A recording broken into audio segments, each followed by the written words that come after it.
Olá, sejam bem-vindas, sejam bem-vindos. É uma grande honra estar aqui online em mais uma semana do caminho. Deixa eu aguardar alguns instantes, enquanto todos vão se conectando. Eu sei que leva alguns segundos, alguns minutos. Permitir que o pessoal da casa possa compartilhar o link. Estou vendo aqui, já entrou no ar, maravilha. Pessoal, uma grande honra para mim, uma grande honra estar em mais uma semana do caminho, falando aqui hoje sobre renovação.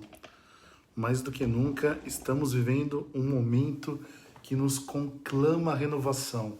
Vou esperar apenas alguns segundos. Legal, as pessoas estão chegando. Quem estiver aqui já assistindo, puder escrever para mim nos comentários se o áudio está bom, se estão me ouvindo tranquilamente.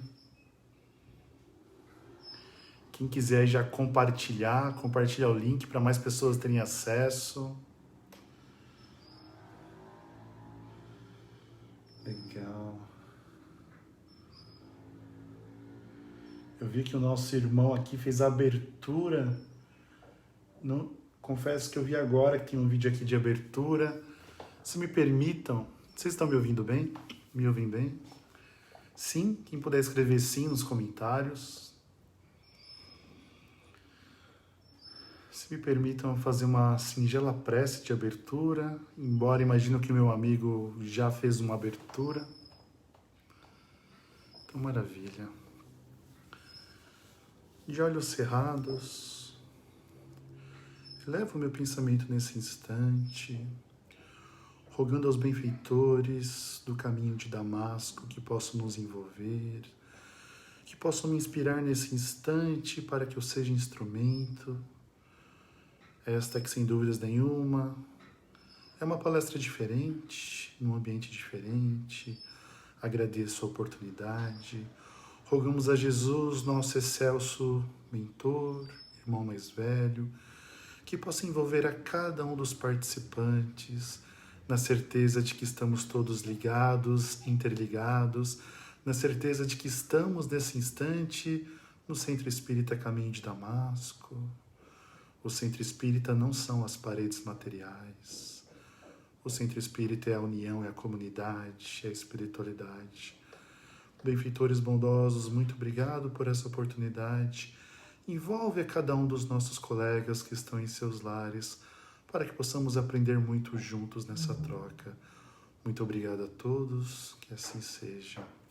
Graças a Deus. Boa noite a todos, sejam bem-vindas, sejam bem-vindos. Será uma palestra diferente, para quem já assistiu às minhas palestras. Estou acostumado a fazer aulas online, mas uma palestra não. E talvez vocês possam ouvir algum barulho de criança, de vizinho. Estou no meu lar, ao mesmo tempo que nós estamos todos nesse instante no caminho de Damasco, conectados. Peço licença, recebo vocês aqui no meu humilde lar, onde falaremos hoje sobre renovação. Mais do que nunca somos convidados a pensar na renovação. Ao mesmo tempo, eu começo a palestra de hoje trazendo uma reflexão. É incrível saber que estamos todos conectados graças à tecnologia, graças à internet. É incrível saber que vocês estão aí nas suas respectivas casas, sintonizados neste Wi-Fi, ouvindo, tendo a chance de compartilhar com outras pessoas e permitir que outras pessoas assistam, se elas assim o quiserem. O Centro Espírita maravilhoso, querido Caminho de Damasco, tem o seu número de lugares ali fixo, mas a internet possibilita a gente alcançar outras e outras pessoas. Ao mesmo tempo que só é permitido graças a esse Wi-Fi. O sistema da internet é um sistema muito grosseiro. Nós não vemos as ondas eletromagnéticas, as frequências, nós não vemos o sinal do nosso Wi-Fi, mas sabemos que ele existe. Se eu tirar o meu Wi-Fi ali da tomada, eu paro de receber o sinal. Mas nós sabemos que esse Wi-Fi existe. Existe um paralelo tão incrível com a espiritualidade. Quando nós fazemos uma prece, é como se nós nos ligássemos ao Wi-Fi espiritual, ao Wi-Fi divino. Pensem comigo. Nós falamos hoje, nós lidamos de uma forma tão simples com a tecnologia. Sábado passado, eu estava participando de uma palestra de uma mulher incrível chamada Lala Deselin. Ela foi a primeira futurista brasileira, ela trabalhou na ONU. O que é uma futurista? A pessoa, o profissional que desenha o futuro, que percebe as tendências. E ela é uma especialista em futuro, não em adivinhar nada, em perceber, em analisar.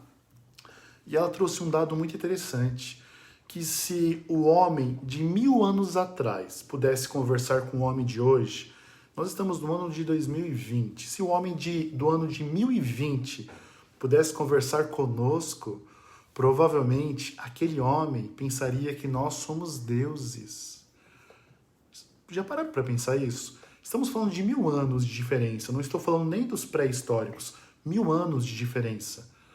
Se o homem da Idade Medieval chegasse para nós e percebesse que nós temos aparelhos, que eles não sabem que são aparelhos, mas que nós temos capacidade de se comunicar com outras pessoas à distância. Uau! Que nós conseguimos gravar, capturar a imagem das pessoas. Provavelmente achariam que é bruxaria, que nós colocamos as imagens das pessoas ali dentro. Entre outros recursos, é incrível pensar nos avanços. Esses avanços incríveis que nós tivemos na sociedade e que o campo moral não acompanhou. A própria Lala, ela trouxe uma informação muito interessante, dizendo que nós nunca tivemos tantas facilidades como temos hoje. Concordam? Nunca tivemos tantas facilidades. E eu digo isso historicamente, não estou falando de nós dessa geração. Podemos pensar do homem de 1000 anos atrás, ou talvez de 200 anos atrás. Enfim, quantos de nossos antepassados que, se quisessem comer, tinham que plantar, semear, colher, e podiam perder a colheita toda, e aí sim comer, ou caçar. Nós hoje apertamos um botão no celular e a comida chega fresquinha. Ou podemos fazer, na quarentena, compra no supermercado e vai chegar comida para nós fazermos. E vamos apertar um botão, o fogão liga sem a gente ter que criar o fogo. Nós nunca tivemos tantas facilidades. Se comparar o homem de 1000 anos atrás, 2000 anos atrás, de 100 anos atrás, de 50 anos atrás, e ao mesmo tempo uma coisa em comum entre todos esses homens que somos nós, a maioria reclama. Reclama que não tem tempo suficiente e nós nunca tivemos tanto tempo disponível. Bruno, como assim? Eu não tenho tempo para nada.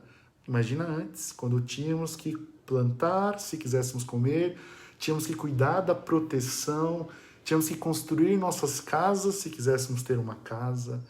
Hoje nós temos muito tempo. Mas o que fazemos com esse tempo precioso?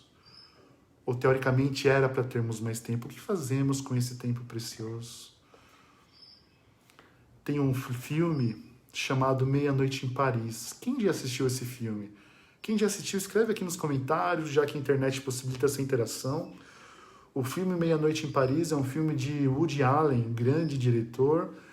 E sem querer dar spoiler, nesse filme o Woody Allen ele traz uma questão muito interessante. Que nós nunca estamos satisfeitos com o momento atual que vivemos. Sempre o momento anterior foi especial. O filme mostra Paris. E os parisienses da época dizem, mas naquela época era melhor. E o pessoal daquela época dizia, mas naquela época era melhor. Imagina, naquela época tinha o tal filósofo, tinha o tal poeta. Como se nós não valorizássemos ou não percebêssemos as grandes oportunidades que nós temos no momento. Nós vivemos uma era incrível, social, tecnológica, por pior que algumas situações possam parecer, nunca foram tão boas. Nunca teve tanta gente fazendo bem no mundo. A mídia não mostra isso. Nunca tivemos tantas pessoas fazendo bem. Hoje culmino essa reflexão trazendo aqui de novo. Estamos usando uma ferramenta chamada Facebook, onde eu estou ao vivo falando com vocês. Muitas pessoas, acredito, vão assistir inclusive a gravação, a reprise.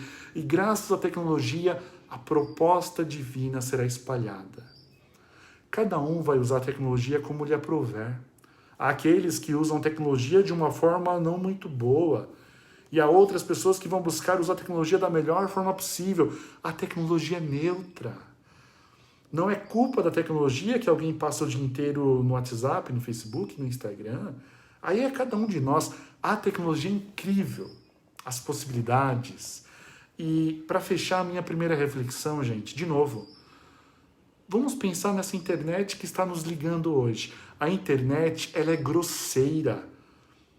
Essas ondas do Wi-Fi são grosseiras se comparadas às ondas espirituais. Aprendemos na doutrina espírita, desde Allan Kardec, culminando na obra magistral de Chico Xavier, que quando nós pensamos em algo, nosso pensamento é emitido. O pensamento é mais rápido, dizem os espíritos, que a velocidade da luz. A velocidade da luz, que é a velocidade compreendida mais rápida, 300 mil quilômetros por segundo. E a velocidade do pensamento, dizem os espíritos, é mais rápido que da luz. Aprendemos na doutrina espírita que quando pensamos em alguém, naquele instante o nosso pensamento já chegou até a pessoa. Isso é incrível. Já pararam para pensar? Pode ser a pessoa desencarnada. Quando lembramos da vozinha que partiu, do vozinho, do animalzinho querido, de um filho querido que partiu, de um amigo, na hora o nosso pensamento se conecta com essas pessoas. E qual é a qualidade desse pensamento? Fazendo um comparativo com a água. A água pode ser límpida, pura, pode ser uma água suja, estragada. Qual é a qualidade desse pensamento? Quantos de nós que pensamos em alguém, mas de uma forma, fulano, volta para cá, que saudades de você, não consigo viver sem, puxando ou pedindo, você que agora está no céu, no plano espiritual, com Deus, me ajuda. O que temos feito com esse pensamento? Quando pensamos em alguém querido ou não, que a energia chega.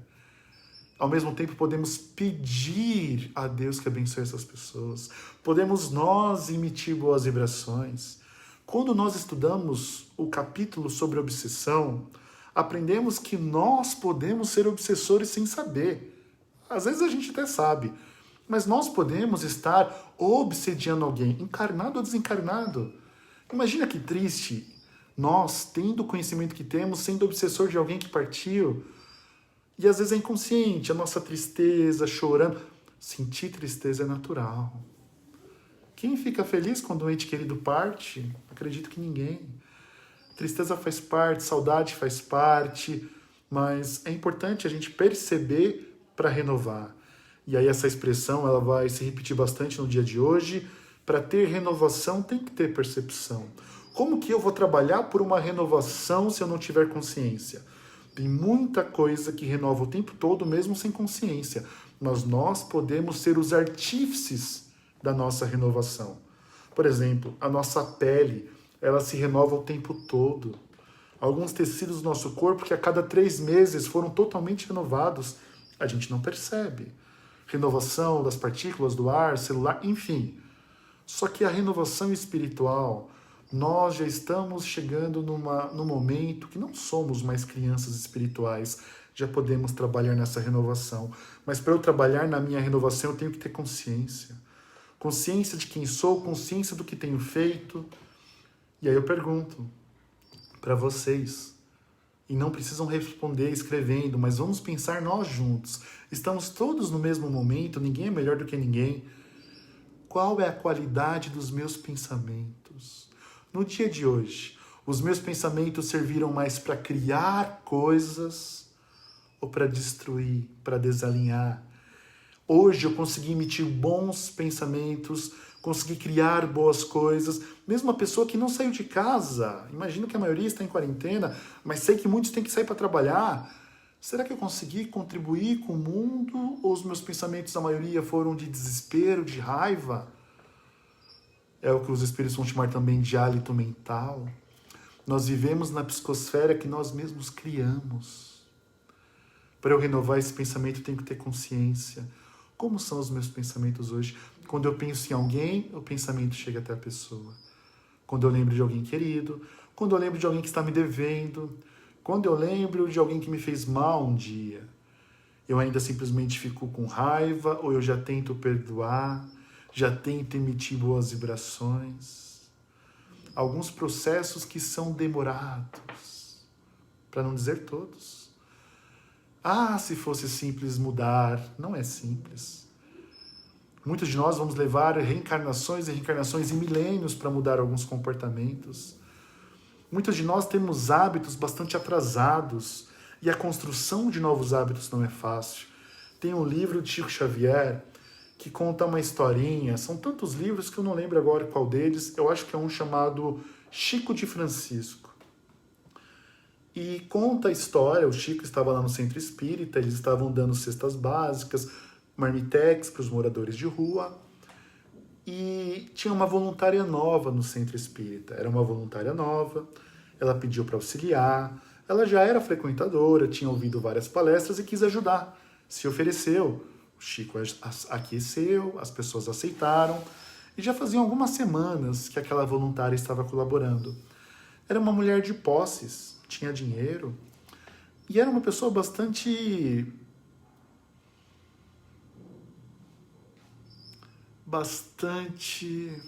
não era uma pessoa amorosa.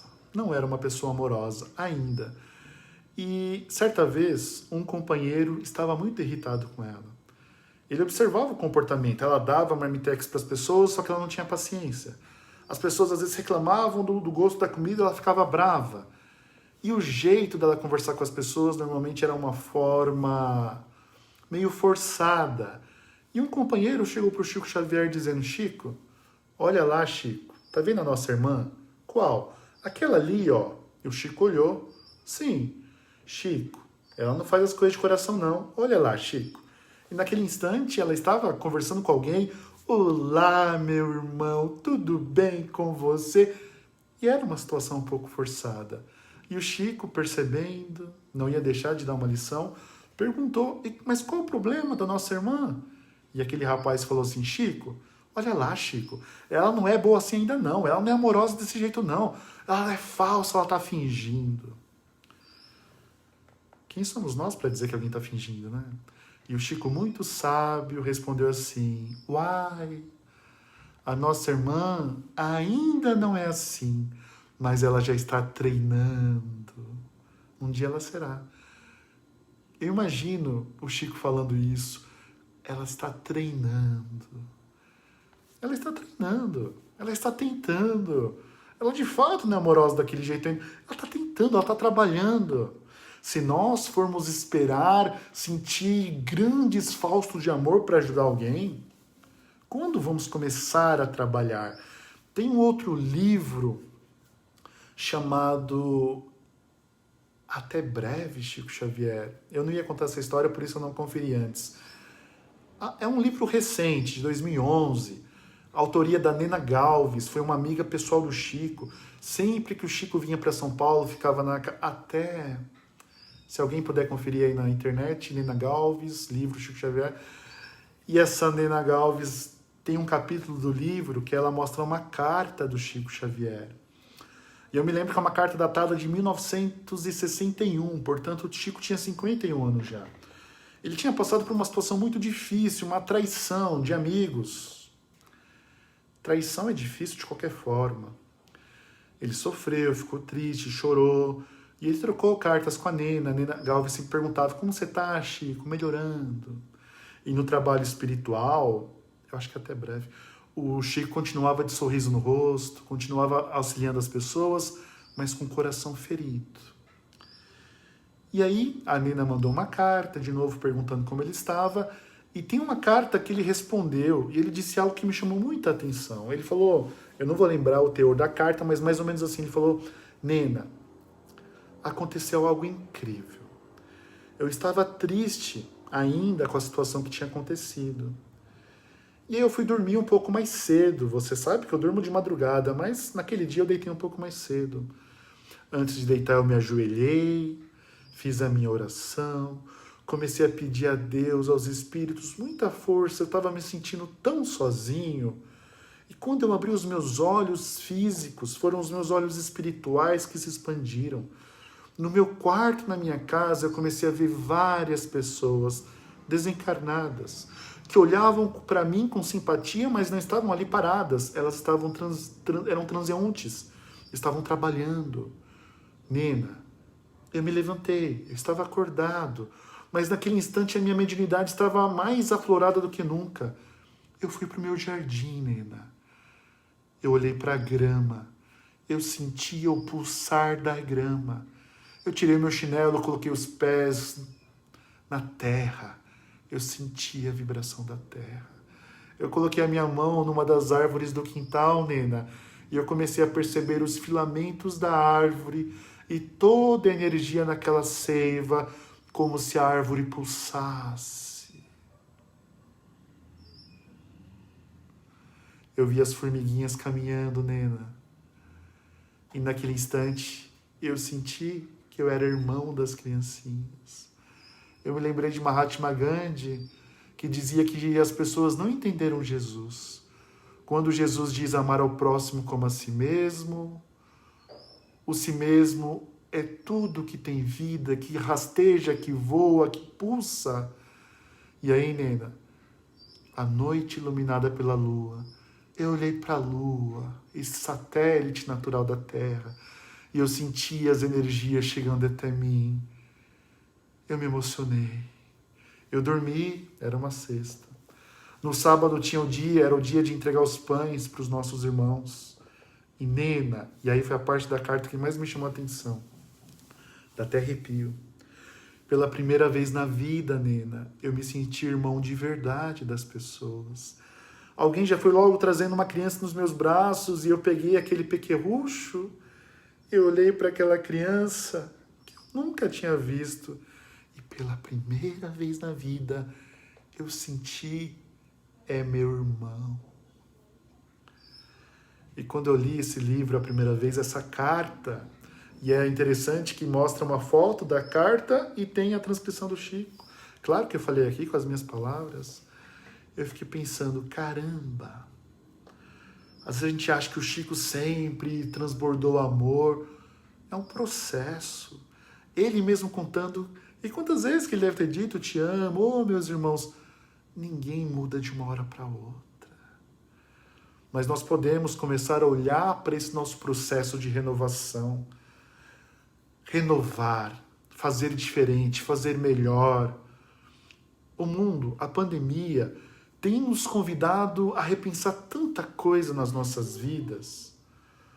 Uma tragédia da natureza, espero que não tenha sido causado pelo homem, enfim, com todas as situações tristes que nós sabemos. Talvez todos nós conhecemos alguém que ficou doente, talvez alguém aqui tenha ficado ou esteja. Mas é inegável que grandes aprendizados estão sendo oportunizados. Quantos de nós que estamos aprendendo? Talvez muitos não. Mas é que tá. Será que a gente pode aprender algo que está acontecendo? Começando por como eu posso ser útil para as pessoas. Quem pode sair de casa e ajudar, sei lá quem é médico, enfermeiro, trabalha no hospital. Quem faz parte do grupo de risco não deve se arriscar. Mas como eu posso ajudar? Será que eu não posso mandar uma mensagem para os entes queridos e perguntar como eles estão? Será que eu não posso fazer uma chamada de vídeo com a vovó, com o vovô? Será que eu não posso orar pelos profissionais, orar pelos doentes, orar pelos que desencarnaram? Eu volto no começo da palestra. O nosso pensamento tem uma força incrível.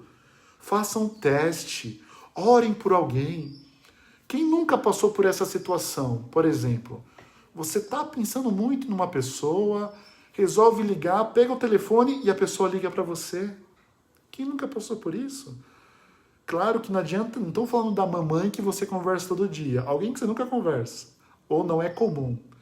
Ou ao contrário, você liga para alguém ou manda mensagem no WhatsApp. Nossa, Bruno, pensei em você o dia todo, eu ia te mandar uma mensagem que você mandou. Imagina. Tem pessoas que a gente não pensa todo dia por falta de tempo. O nosso pensamento é mais forte do que a gente imagina. Como eu posso colaborar? Quantos de nós que temos aprendido, posso falar por mim, O meu cartão de crédito nunca foi tão baixo. Não estou saindo, não estou comprando nada, a não ser compra para casa, supermercado. E eu fico pensando, gente, eu gastava demais? Ou eu não sou de gastar muito? O que acontece? Eram coisas necessárias de fato? Estamos nos alimentando melhor, fazendo a comida? Mas que outras reflexões? Uma reflexão muito importante. Dizem que a gente só dá valor quando perde. E é uma ironia que nesse momento a gente não possa abraçar quem amamos. Eu tenho uma vozinha que mora próximo de mim, uma meia hora. E quantas vezes durante a semana eu estou aqui trabalhando e às vezes eu pensava, acho que eu vou pegar um Uber, vou lá ver como minha avó tá, vou dar um abraço nela. E logo eu lembrava dos meus afazeres. Mas se eu for vai atrasar tudo o meu dia. E não ia. Fui algumas poucas vezes. E que vontade de abraçar minha vozinha, que vontade. Que vontade de ficar lá em 1 hora ouvindo ela contar as histórias dela, vendo ela regar as flores. Permita a Deus que ela continue entre nós quando acabar isso tudo. Ou que eu continue, enfim. A minha mãezinha vem me visitar e fica ali na porta. Ela sabe que eu tenho asma, eu sou do grupo de risco. Que saudade de abraçar minha mãe. Por que a gente só dá valor quando perde? E talvez é mais triste ainda para quem já perdeu entes queridos, seja pela Covid ou qualquer outro motivo. Então, não deixe de falar para a pessoa que você ama. Podemos pensar nessa renovação começando pelos hábitos. Eu tenho o hábito de falar com os meus amigos que eu amo eles. Eu tenho o hábito de falar com os meus pais, pode ser os pais desencarnados. Se o celular funciona, imagina o pensamento. Pai, e meu pai está desencarnado. Te amo, pai. Obrigado. Fica bem, pai. Eles recebem essas vibrações. Tem um livro psicografado por Chico Xavier chamado O Espírito da Verdade. É um livro de autoria de vários espíritos que ditaram mensagens psicografadas. E tem um capítulo chamado Um Pão. O Chico Xavier psicografou essa mensagem que conta a história de um malfeitor. Estamos no deserto, local muito árido, e tinha um assassino que ele andava por vilarejos, destruía. E um certo dia, esse malfeitor se deparou com uma criança que estava ali no chão, passando fome. E aquela criança pediu ajuda. Mal imaginava que era um malfeitor. E esse malfeitor, podemos chamar de Barrabás, ele pegou o único pão que ele tinha naquele dia. Para ele era fácil conseguir novos pães. Ele estava com fome. Mas ele pegou aquele pão, sentiu compaixão, ou seja o que for, e jogou o pão para a criança. Seguiu a sua vida, fez muita coisa errada. Um dia desencarnou, sentiu as consequências, sofreu bastante, sofreu muito tempo. Foi recebido por pessoas que não estavam felizes com ele, é claro. E um dia, depois de muito tempo, ele foi resgatado, foi auxiliado. E já no plano espiritual, arrependido, uma vez ele fez uma pergunta para os benfeitores. Eu tenho uma dúvida. Mal ele ainda conseguia falar. E os benfeitores perguntaram qual era essa dúvida. E ele disse que tinha uma dúvida.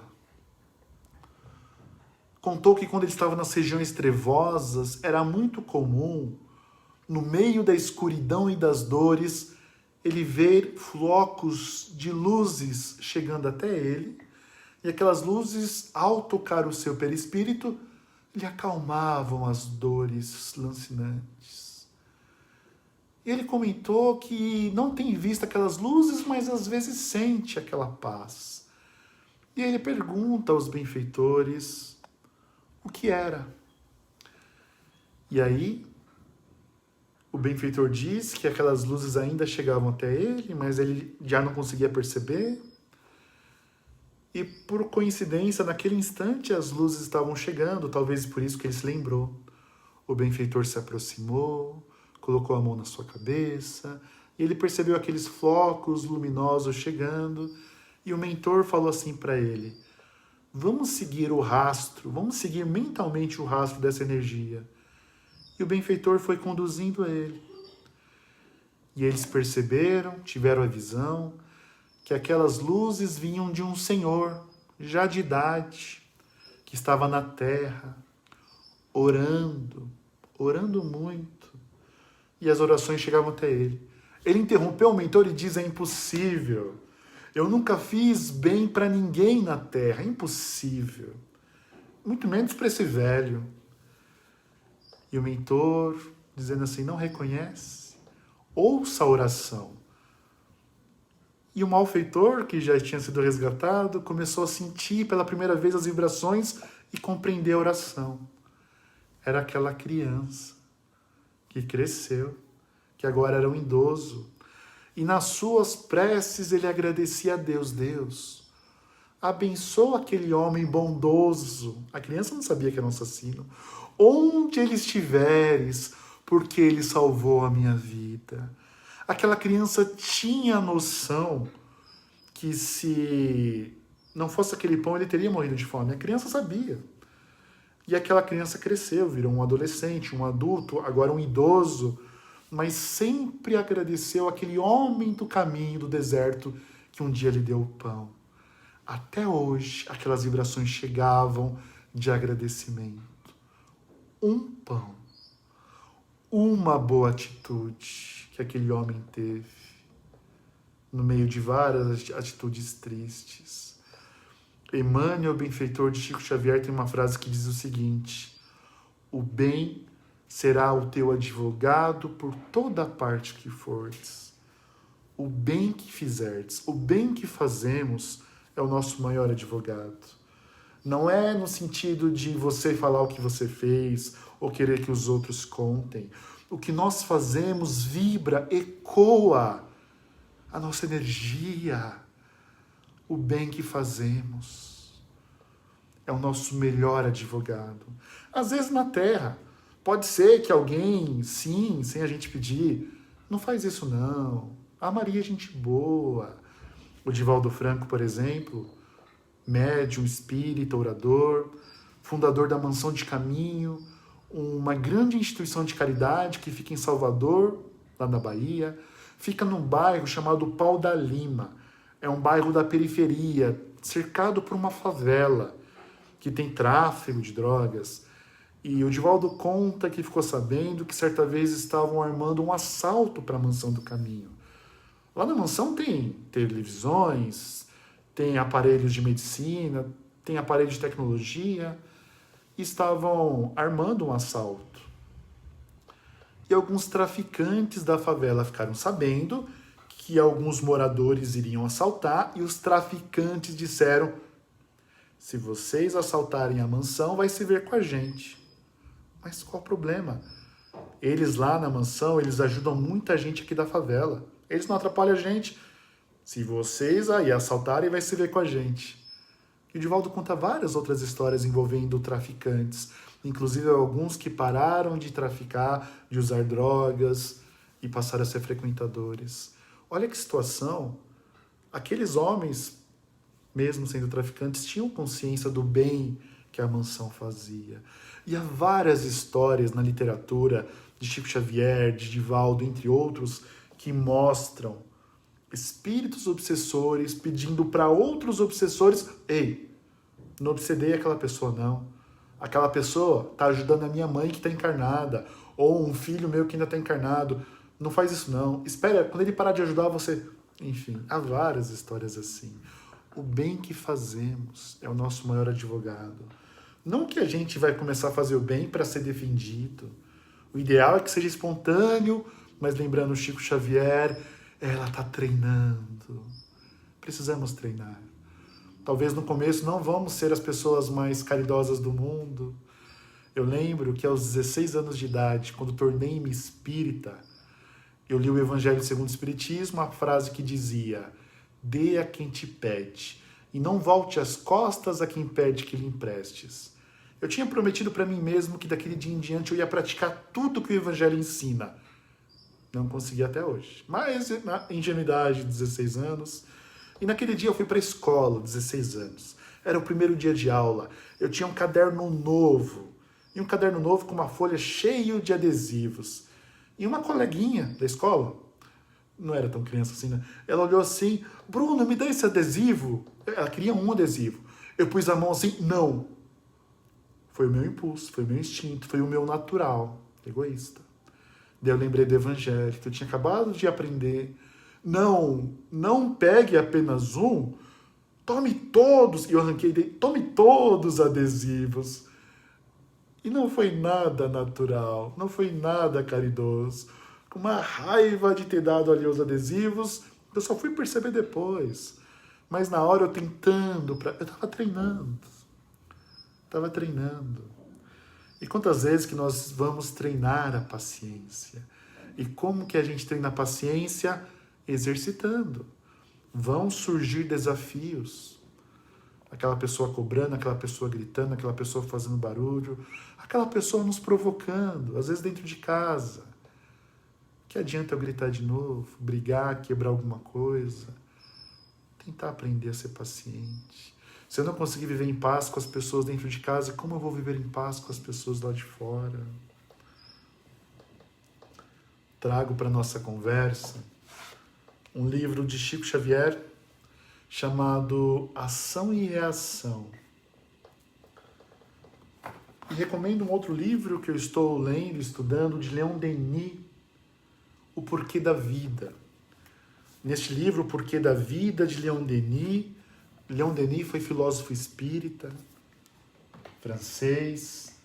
Ele traz reflexões incríveis. É um livro direcionado especialmente para quem não acredita em nada. E ele, filósofo, inteligentíssimo, vai dando ali vários argumentos falando do porquê da vida, de onde viemos, quem somos, para onde vamos. É um ótimo livro para darmos de presente.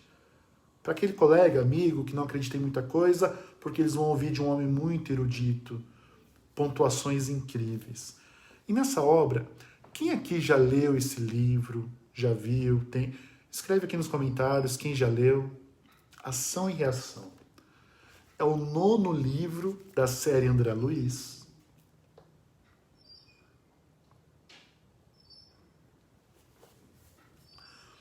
André Luiz é o pseudônimo, nome fictício de um espírito que viveu na Terra. Ele desencarnou, sofreu bastante, foi resgatado um dia, e ele começou a escrever livros através da psicografia de Chico Xavier. Uma série de livros incríveis. E é interessante que os livros mais incríveis foram os livros que o Chico psicografou quando ele era mais novo.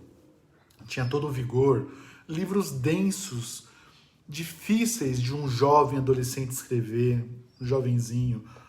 Alguns com palavras difíceis e livros incríveis.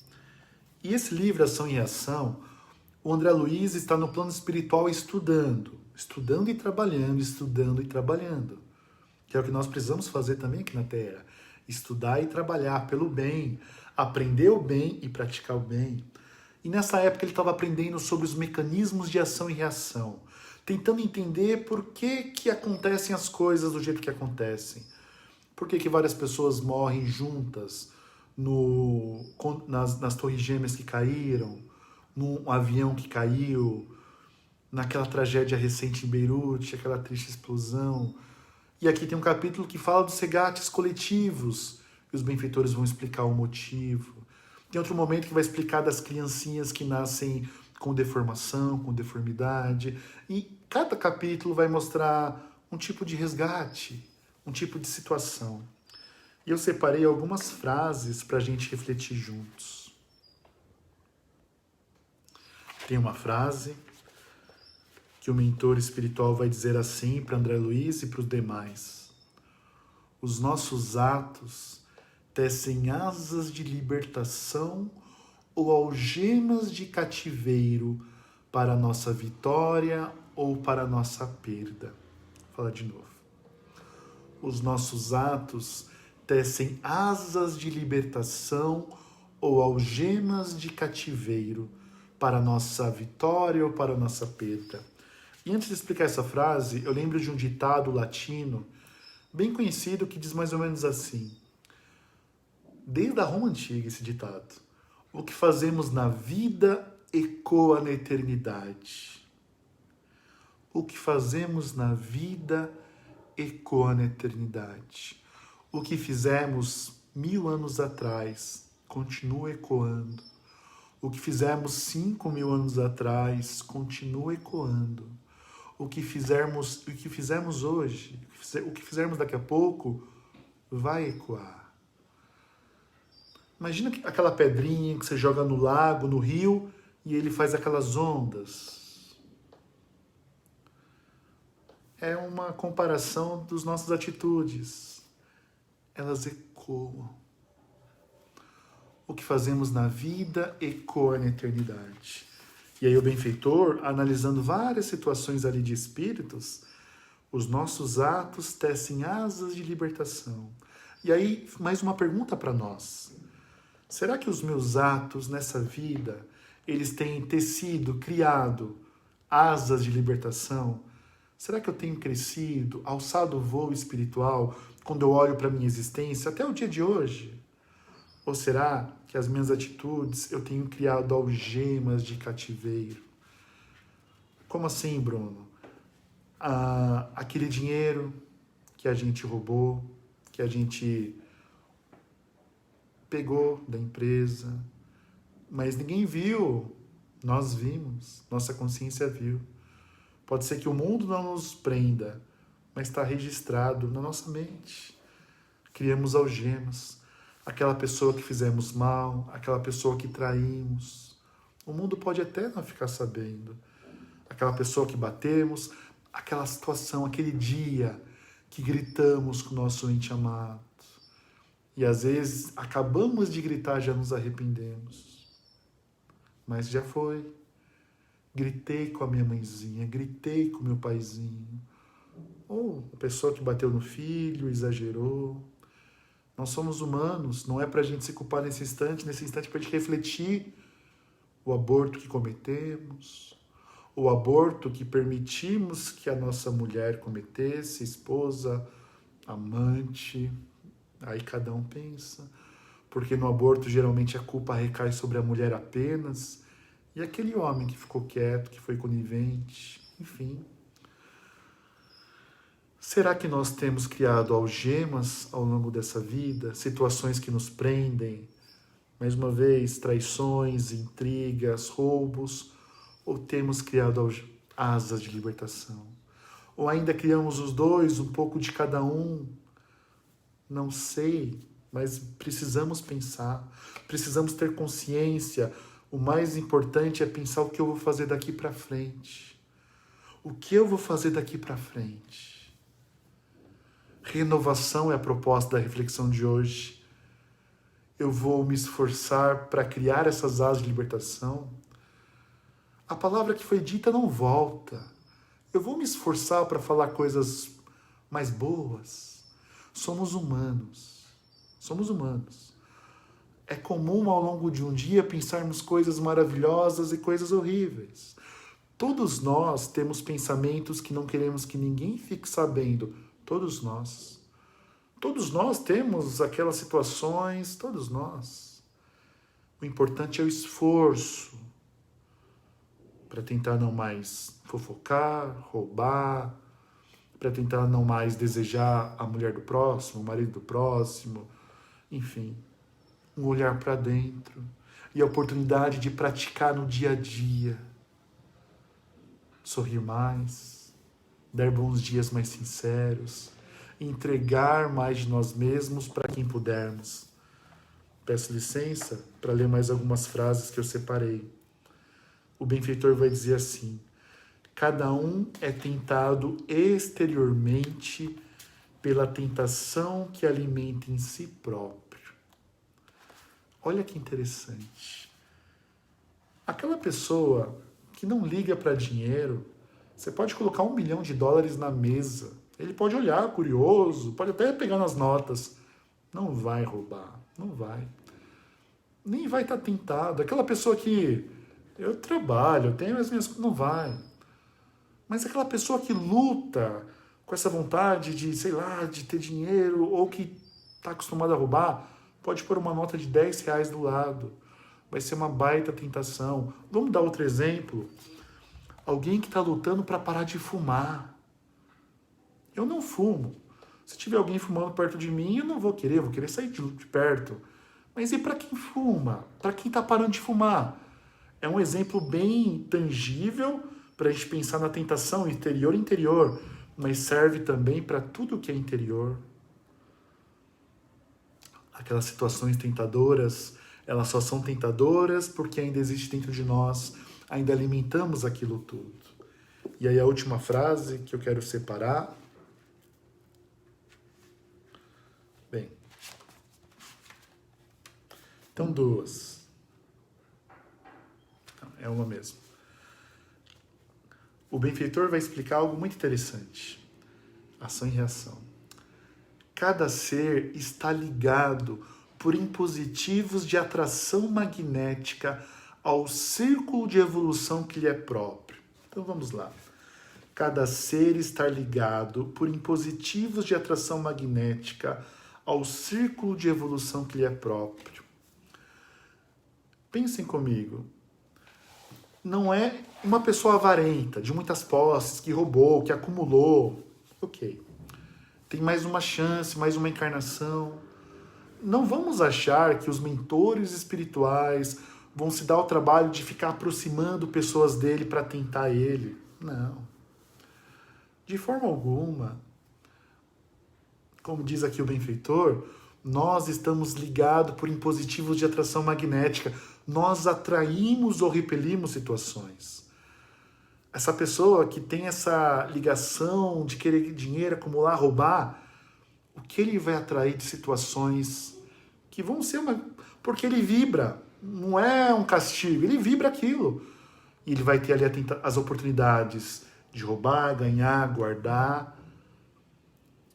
A moça bonita, o moço bonito, acostumado a conquistar todo mundo. Vibra. E às vezes a pessoa nessa encarnação nem é tão bonita, mas ela traz de outras encarnações um magnetismo incrível. Que as pessoas veem. Uai, esse rapaz não é bonito, mas me chama atenção. E ele vai atrair muitas vezes pessoas que vibram na mesma situação. E aí? Mais uma vez vai ser aquele homem ou aquela moça que vai sair com todos, que vai abandonar famílias. Repito, não é castigo, mas olha o aprendizado quando a gente supera essas tentações, que para outras pessoas não será tentação. Somente nós sabemos quais são as nossas tentações. Somente nós sabemos o que estamos atraindo para as nossas vidas. E aí a pergunta de sempre para fazer para o alto: o que é que eu preciso aprender com isso que está acontecendo? O que é que a vida quer me ensinar? Onde que eu posso melhorar? E essa renovação, repito, precisa começar pelos nossos pensamentos. Pensamentos vão gerar sentimentos, vão gerar ações, que vão gerar hábitos de tanto que fazemos, até que se torne algo trivial, comum. Que maravilha! Quando for algo comum, a gente acorda e já vai escovar os dentes. É um hábito. Eu acho que ninguém para aqui para pensar conscientemente, eu estou escovando agora o terceiro dente, o quinto. A gente escova o dente. Que maravilha quando virar um hábito. Perdoar. Mas Bruno, fulano quebrou o seu carro, tal. Sim, ele vai pagar, tal. Você não está ofendido? Não, já perdoei. Quem dera chegar nesse momento. Mas Bruno, a sua amiga lá te humilhou, não sei o quê, pediu desculpa, mas você vai perdoar? Não estou sentindo mais nada. Que bom. Antes a gente vai sentir primeiro. E quantos de nós que nos ofendemos com coisas tão menores, né? Tão menores. O fulano parou de me seguir no Instagram. O fulano não me responde faz 3 dias, eu não vou responder ele. A última vez a minha mãe falou uma coisa que eu não gostei. A minha mãe. Ou eu estou errado, gente? Podem escrever nos comentários, ou só eu que passo por isso tudo? Qual o grande aprendizado que nós podemos ter nesse momento? Eu acredito que não está fácil para ninguém. É um momento difícil, é um momento que pede testemunhos, é um momento que temos a chance de aprender a viver em coletivo. Desde colocar máscara Não é para não se contaminar, é para não contaminar outras pessoas. A oportunidade de vibrar cada vez mais, de orar, de pedir forças e de praticar. Às vezes temos um colega, um conhecido, que está passando por dificuldades materiais, passando fome. Será que a gente vai até essas pessoas, pergunta, chama essas pessoas? Ah, Bruno, se meu amigo quiser, ele que peça ajuda. Quantas pessoas que ainda são orgulhosas? Se eu sei que um colega está passando por dificuldade, por que eu não vou lá ajudar? E aí, pessoal, uma reflexão. Às vezes, é aquela tia chata. Aquela tia chata que nunca fez nada para você e você sabe que ela está precisando de ajuda. Talvez você até manda uma mensagem, tia, precisa de algo? Não preciso de nada, tô bem. Mas a gente sabe que ela está precisando, passando por dificuldades, mas é orgulhosa. O que eu posso fazer por essa tia chata, fictícia? Eu não tenho nenhuma tia chata. Posso orar por ela, posso auxiliar. Quantos de nós que doaria uma cesta básica para ela? Agora, o mais interessante, quantos de nós que doaríamos algo sem que ela soubesse que foi a gente? Porque ainda é muito comum a gente querer aplausos. Ó, tia, te ajudei, doei uma cesta básica. Ai, meu sobrinho lindo. Agora imagina mensalmente pagar alguém para levar uma cesta básica para a tia, sem deixar a tia saber que foi você, porque ela é orgulhosa e ela vai ficar chateada. Bruno, acorda, Bruno. Eu tô ajudando, eu ainda vou ficar preocupando com esse monte de coisa. Só pra gente refletir que a mão esquerda não saiba o que faz a direita. Às vezes a gente quer aplauso, até na hora de ajudar. Eu não vou ajudar o fulano, que ele nunca me ajudou. É assim que a gente vai medir as coisas? Num mundo tão abundante? E eu encerro essa nossa conversa de hoje contando uma historinha que eu acho que eu nunca contei. Olha que eu já dei várias palestras no abençoado Caminho de Damasco.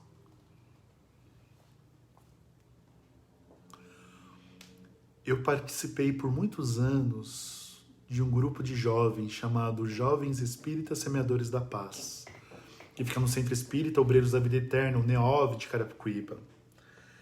E quando eu contei que eu era adolescente, eu comecei lá no Centro Espírita. E eu me lembro que quando eu completei 18 anos, era um domingo, me lembro muito bem, nós fomos para uma casa chamada Maria Maia, que é uma casa em Carapicuíba que eles cuidam de crianças com doenças raras, com crianças com deficiência mental, algumas em estado vegetativo. E nós fizemos o grupo de jovens pela manhã, almoçamos e fomos os jovens todos visitar o Maria Maia. Eu nunca tinha ido, eu nunca tinha tido nenhuma experiência daquelas. Alguns amigos falavam assim, Bruno, eu tô com medo, que eu acho que eu vou me emocionar muito, vendo as criancinhas.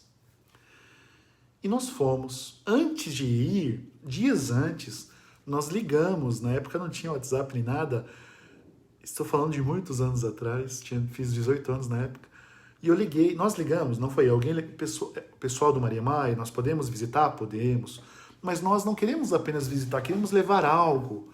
Do que vocês estão precisando?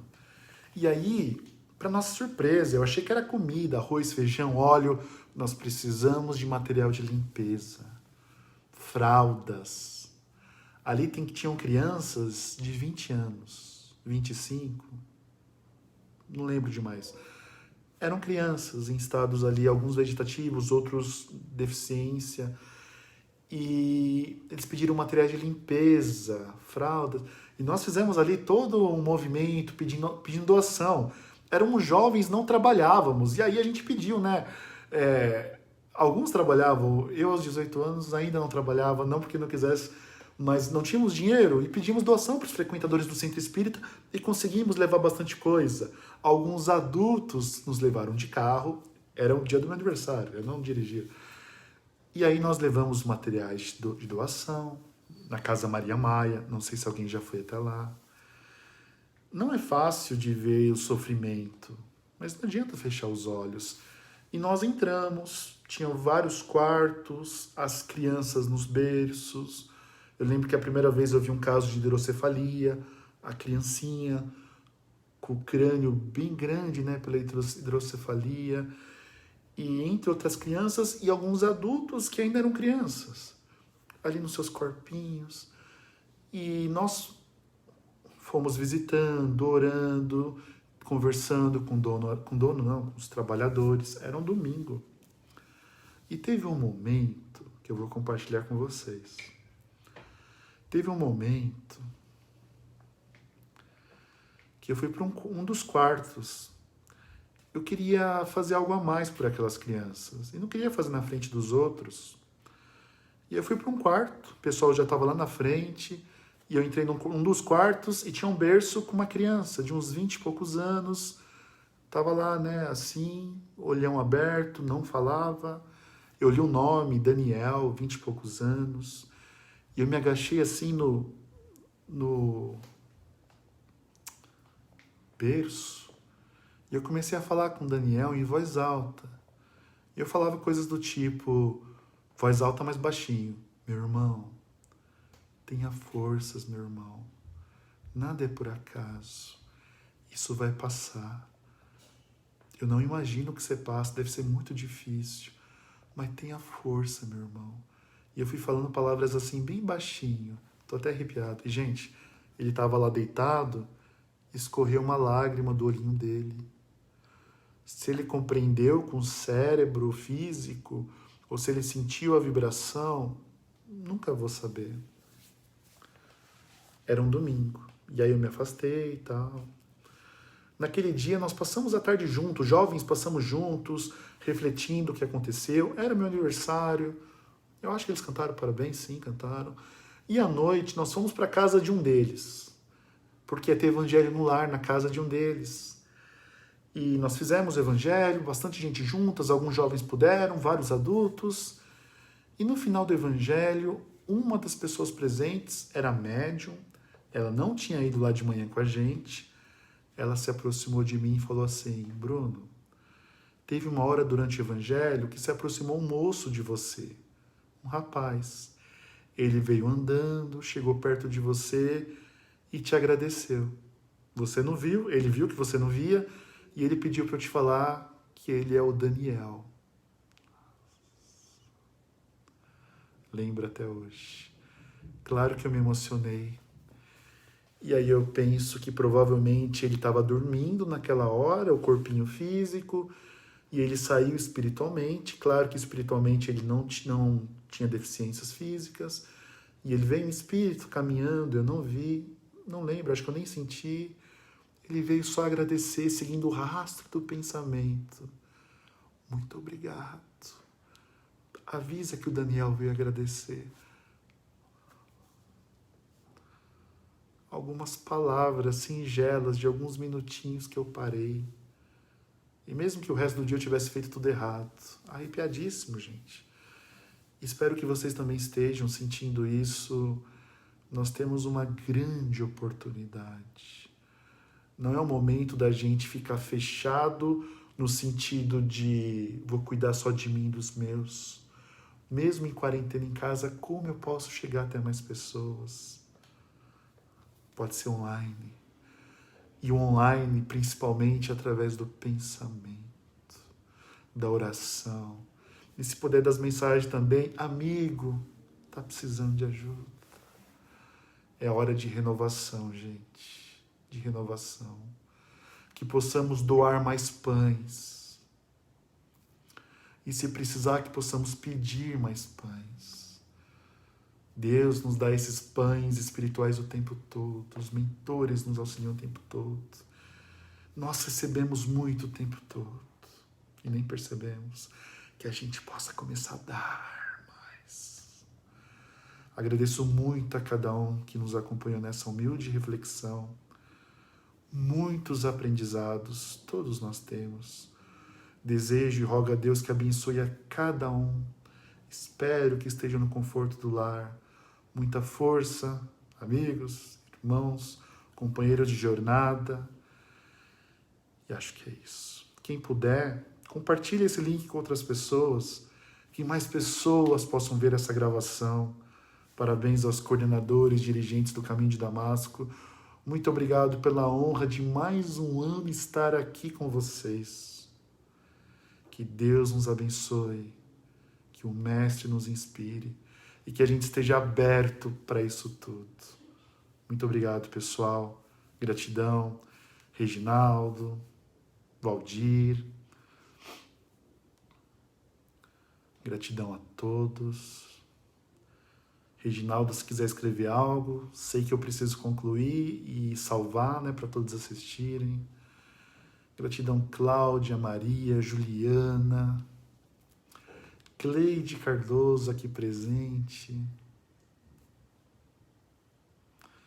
Estela, abraço Estela, Karen Gaia, gratidão Karen, Maria Aparecida, Viseu, Sônia querida, Sônia Maria Pinto, que legal. Gratidão, gente. Ó, o Moacir por aqui também. Valdir, grande abraço, Valdir. Aquilina, que legal. Quem puder compartilhar, manda para os amigos, manda nos grupos. Vamos fazer o bem também se propagar. Estela, Alejandro, Patrícia, gratidão, gente. Alessandra Malfatti, saudades, Alê. Sinta-se abraçada, abraço para o Miguel. Valeu, gente. Forte abraço. Muito obrigado.